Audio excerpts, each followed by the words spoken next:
Hey folks, welcome to the VOX podcast. My name is Tim Stafford. I'm the producer here. Just piping in real quick in case you are new to the podcast, or if you missed the last couple episodes, we're doing something a little bit different here in the month of December. Mike gets a ton of emailed in questions from listeners, asking various things, giving feedback, looking for clarification, pushback. So we thought that here in the month of December, we would do something different, where we do a bunch of mini Q&A episodes answering listener questions. Back in October, we were down in Southern California for an event called Heated that Mike and Bonnie hosted. And while we were there, we hunkered down in a recording studio, brought in a camera crew, and filmed a few of these mini episodes. So, while we're doing this run of mini episodes here in the month of December, we are also launching a YouTube channel with video content. The first content being these mini episodes that you can watch there. We'll have a link on our Facebook, and we'll put the link in our bio on Instagram as well. So, I want to do a quick shout out. Thank you to Gold Coast Studio in Newport Beach, which is where we filmed these. It's a beautiful old school recording studio. And also to Setter Studios for the great video work that they did in helping us out with this. As always, again, thank you for liking, for subscribing, for sharing, for journeying with us, for sending in feedback, questions, clarifications, for wrestling and asking the hard questions.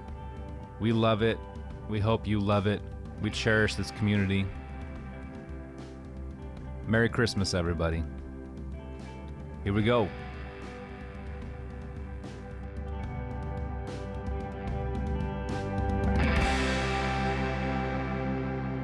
Hey everybody, welcome to the VOX podcast, now on YouTube.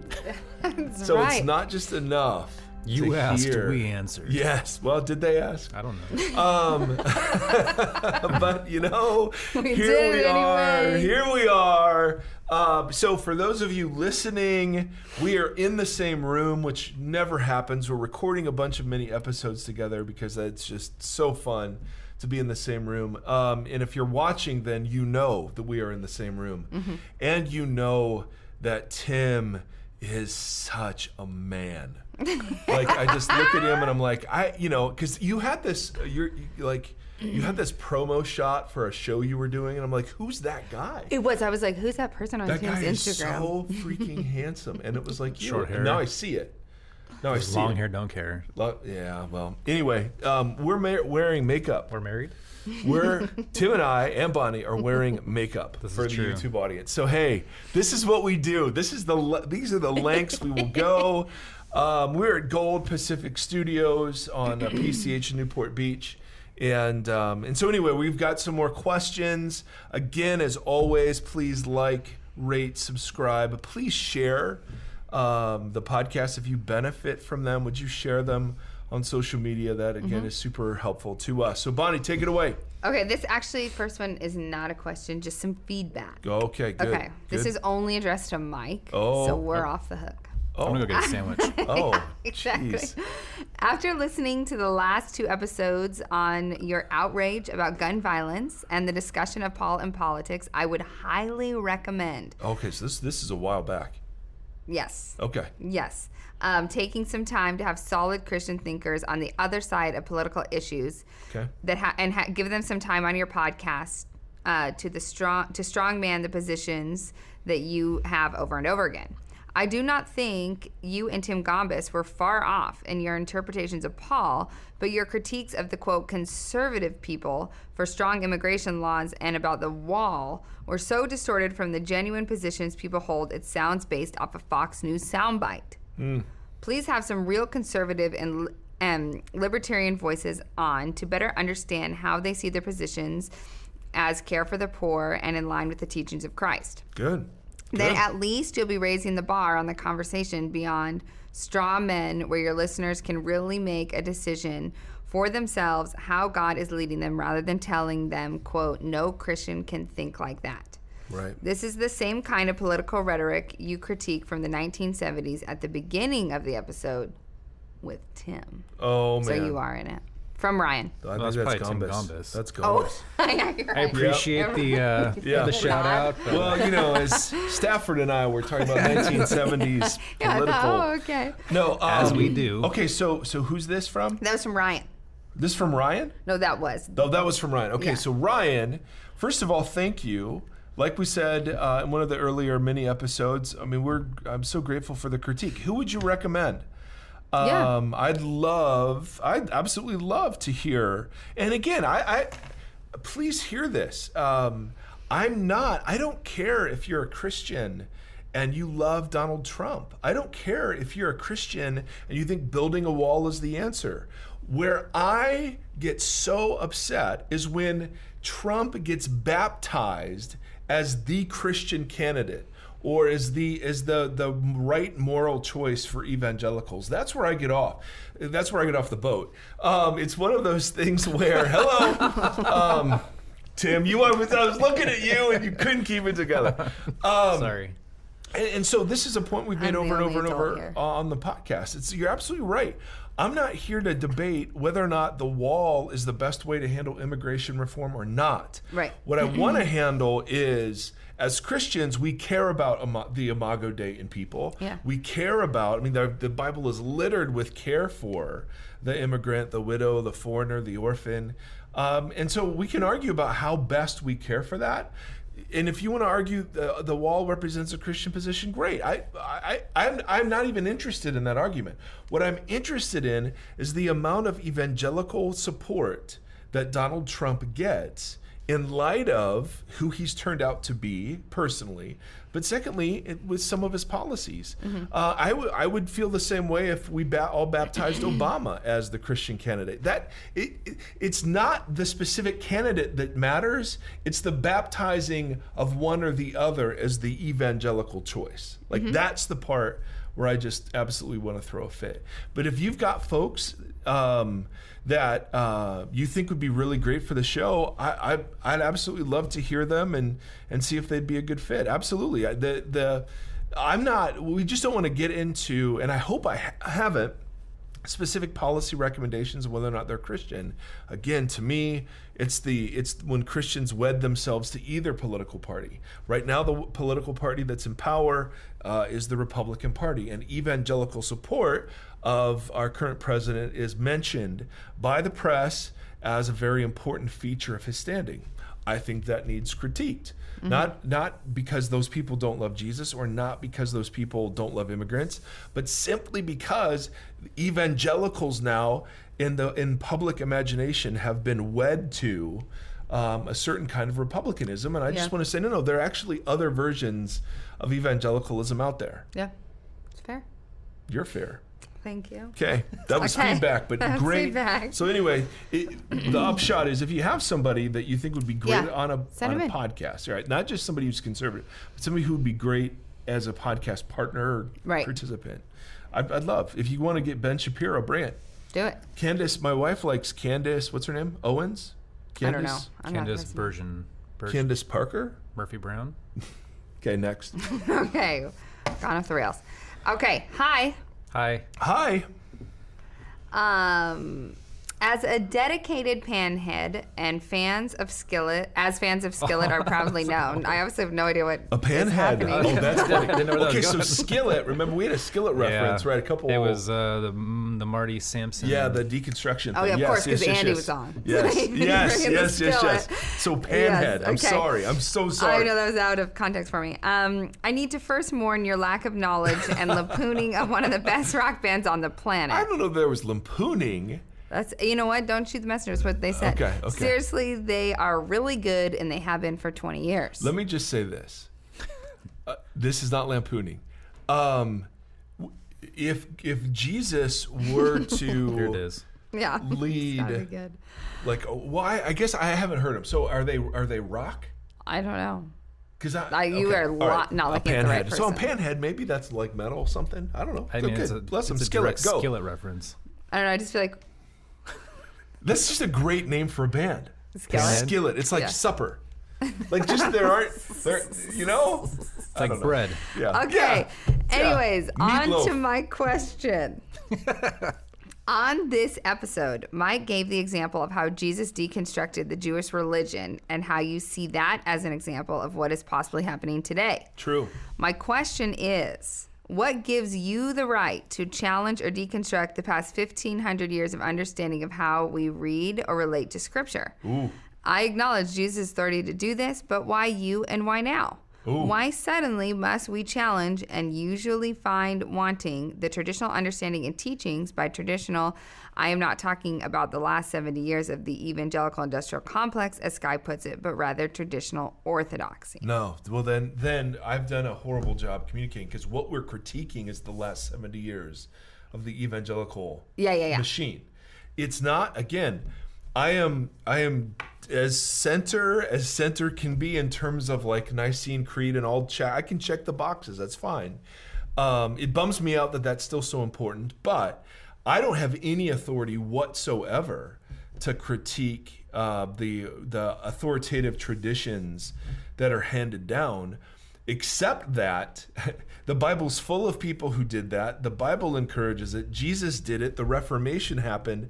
And it seems as if there is something happening today where the dark corners of the church are being exposed in the light of day. Where, I mean, Jesus has this great line: "What was said in secret will be shouted from the rooftops."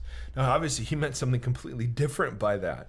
But when you have more cases of sexual abuse in the Catholic Church and in the Southern Baptist Convention, when you have more cases of sexual predatory behavior from male youth pastors to kids, I mean, it's just, I'm thrilled that this stuff is being exposed. So if you think the project of Vox or us is to throw into doubt all that has been handed to us, no. It is to throw into doubt a lot of the forms in which that orthodoxy came. And there are some things that have gotten packaged into the orthodoxy that aren't the orthodoxy, that aren't just central to the faith. Yeah. Right? Whether or not you believe in the rapture, sorry, is not part of the orthodox, and it's used as a doctrinal statement for many places. I'm just sorry. Whether or not you believe in a 6-day creation, sorry, that's not. So if we mean orthodoxy as in the authoritative apostolic faith handed down from centuries through the creeds, done, in. I'm not going anywhere from that. But if we mean the way that's been packaged, the way the call for purity has been handled and what that did to people, the way that race has been handled in church, there is so much to critique there. But what we're not saying, at least I'm not, Bonnie might, because she's very liberal. Jeez. No, I don't know. Is hey, we're throwing into doubt, whether or not God's a Trinity, or whether Jesus was fully human, or whether the Bible still has unique authority for us. Right. We're open to all those questions, but the project is to build back the culture of Christianity around Jesus and not around the evangelical subculture that's grown up. That's what we're trying to do. Now, sometimes that infringes on things that have been called orthodox that we just want to say, no, they don't belong in that category. Yep. Would you? I would agree with that. Yeah, no, I would just say that it was so heavily packaged as one and the same. Yes. That it's hard. That's right. To deconstruct it sometimes without feeling like you're deconstructing the whole thing. Oh, that's so true. So you just have to do the hard work of it. I mean, that's just the hard truth of it. But it was always, we're the movement, and we're the only movement, and we're the Orthodox movement, and this is the way it has to look. This is the way it has to play out. Yeah. So I just agree. I'm interested in deconstructing that and picking apart the way it's playing out. Yeah. So and the question plays on that. Yeah. In the sense of that, what we were all taught is that if you question any part of the whole package, you question the whole package. The whole thing comes tumbling down. And maybe the questioner is kind of assuming that we're questioning some things, which means we're calling into question the historic faith. I really don't. I don't. Maybe I am. I don't see us that way. If you were to, like I said, check the boxes, I'm the box checker, right? If you were like, I would affirm the Apostolic Creed, the Nicene Creed, whatever. But here's the funny thing: is most evangelicals that say they would actually don't. I don't think know those. Oh, well, they know the probably true. package form of it. Yeah. Oh, yes. You know what I mean? Yes, because that's so good, Bonnie. Yeah. Because what people are deconstructing isn't Christianity. No. It's the cultural expression of Christianity. Of Christianity. They've been handed. But I don't even think they understand there's a difference there. Bada boom. And that's what we're trying to get after. Yeah. So, do I have any authority? Of course not. I'm just some guy. I'm some white. No, you are Michael Carl Erre. You are my bodyguard this Oh weekend. my goodness. And so you're right in the sense of, but why now? Here's why now. We're globalizing. So we're seeing the harm. We're seeing harm in ways we've never seen it before. Mm-hmm. We're seeing corruption in ways in the church we've never seen it before. We're seeing abuse in ways we've never seen it before. Yeah. And I, like I said before, I mean, I really think Jesus is the author of this. Mm-hmm. Now, that doesn't mean he condones any of what's being exposed. I just think that the opportunity is ripe for people to articulate a Jesus-following sort of way of living that is different, that looks different and sounds different from what it is that we've been handed in the subculture forms. Mm-hmm. Yep. No, it's like the last. I don't even know if that was the last mini episode or if it was the beginning of this one. But that the beauty, that the beauty of Jesus exposes. Yeah. Will expose this Yeah. abuse and will expose these marginalized people. Plus, people are deconstructing either way. That's just happening. So Right. I think a big piece of Vox is that we want to equip people with the tools Oh boy. to reconstruct. Speaking of Yeah. deconstructing, Right? let's deconstruct that word. Well, we're Yeah, having no, I agree. fellowship and loving on each other. That's right. But that's so good. And so, what's the person's name? You know what? Oh, Paul. Paul. Paul the Thank Panhead. you. That's Paul the Panhead? That is. Paul He's the Panhead. So skillet that's such a lover. such a great question. And let's talk more about this. If you have any pushback, please email back, because this, again, we're not trying to solve the issues. We're respecting the questions. We're trying to give honest, raw feedback. But we're very much open to your thoughts on our thoughts on your thought. So take that. That sounded like Jack Haney. So anyway, by the way, as always, just a reminder, we are listener supported. And that it means a great deal that many in our community support us financially. We want to invite you to do that as well. If the podcast has been helpful to you, We're going to invite you onto the long road. on the long Part of road, the yes, even these flow. are Pearl Jam. It's because of you that we're given to fly. Yes, Pearl Jam references, and Bonnie's like, I don't know if it's not on Harry I need Potter. to I have don't know it. If it's not Harry Potter or Taylor Swift, I'm out of the game. Oh, do you like T Swift? Love Taylor Okay. Swift. T-Swizzle. T Swizzle. I mean, maybe we should have a few tiers. Maybe people should write in if they want a Taylor Swift tier. Well, why don't you see if we can get her on the podcast? Okay. Okay, your job is Taylor Swift. My job is Eddie Vedder. Well, you probably have a better shot at Vedder than I do. Maybe, Maybe. but maybe not. This isn't fair. I have no shot at Taylor Swift. I'm gonna go. So I'm gonna go for. I'm gonna go for the moon. I'm gonna go for Biebs. The Biebs. Oh, I'm gonna go for the Justin Bieber. Biebs. You should. He's a Christian now. Well, so is Kanye. So maybe I'll go for Kanye. That would be It would be epic. freaking amazing. That we would be able to tick off conservative, right? And There's a lot of boxes there. I mean, that's amazing. Yeah. I doubt Panheads are big Yeezy fans. No. I don't know. I don't would know. imagine not. Maybe I don't know that's much about that's Panheads. the future. We're bringing the musical styles together. That's it. Wild All right. Stallions. The nice thing is Duran still tours. Yeah, they play Iron Man's birthday every year. What? Sometimes Robert when Downey you guys, Jr. He brings them in every year Duran. to play at his birthday party Well, that's because you can amazing do to that know when you're Robert. when you're Downey Robert Jr. Downey Jr. All right. Do you even know who that is? I know who. Yeah, I didn't know when he said Iron Man. Even though Cy made me watch that one. Oh He boy. made you. It was a gift. He said That he I gave watch you. a lot of. Yeah, exactly. I watch a lot of rom-coms. I said, what's the most rom-com action film, superhero film? And he gave you Iron Man? He thought that was. I know. I was like, if this I like is the him. most, Got a we're pepper a blast in little- there. Well, you really want a love story, you got to go to Gladiator.